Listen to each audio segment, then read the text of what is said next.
Hey everybody, so I don't really have a video up for Wednesday, so I thought I'd just give you a quick tour of the editing area. So let's go ahead and do that. So here's the place we normally edit at. I didn't really get a chance to clean up. I have my currently I have my channel up. I was looking at analytics earlier and I realized I didn't have anything ready today because we're kind of going somewhere tomorrow. But yeah, so just a quick overview. So when I do the voiceovers, I use the Yeti Nano, which I got for my birthday, I think about 2 years ago. And I'm using the 10 core iMac that came out last year with the 10 900K, but this is the Apple variant of the chip.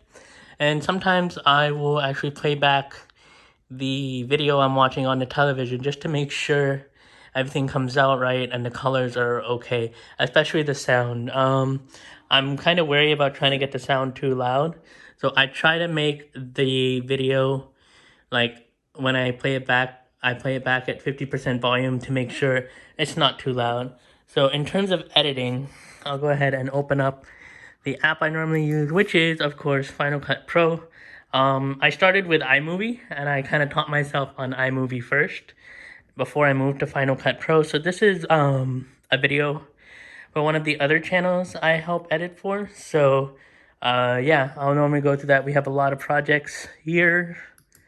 I'm not really good at managing the storage yet, but I'm getting better at it. Hopefully, I plan to get more organized with that. But yeah, we normally just transfer everything either from the iPhone directly to the computer, or we have another gimbal that we use. We use the micro SD card with this adapter and just transfer everything over. So that is basically the editing rig, and it's just in terms of spec.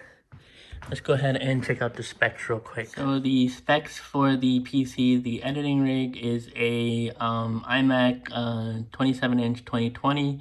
It is the i9, like I said earlier, with the 10-core CPU, 64 gigs of memory, and a 5700 XT.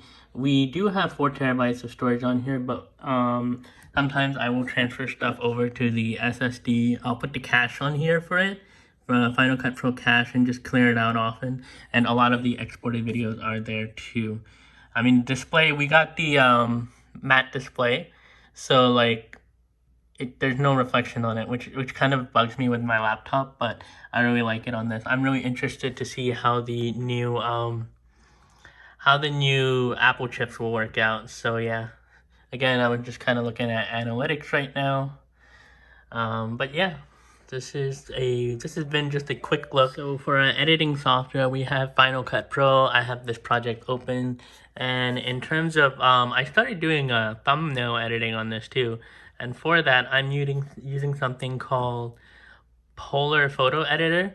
They allow one free export per day, and they have some pretty nice features. They have a couple overlays and everything, which is pretty nice. So I use this. I only need, I'm not like enterprise yet, so I don't need a million exports per day. I need basically one thumbnail per day. So yeah, these are the softwares I use to basically make my thumbnail and edit my videos, which is Final Cut Pro.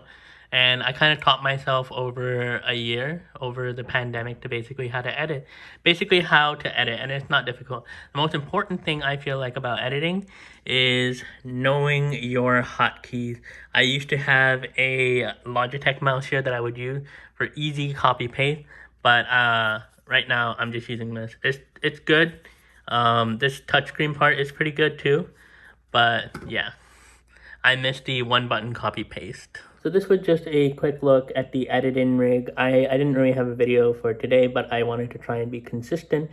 So it's just a quick video I made. Maybe, I think it's gonna end up being like 3 minutes.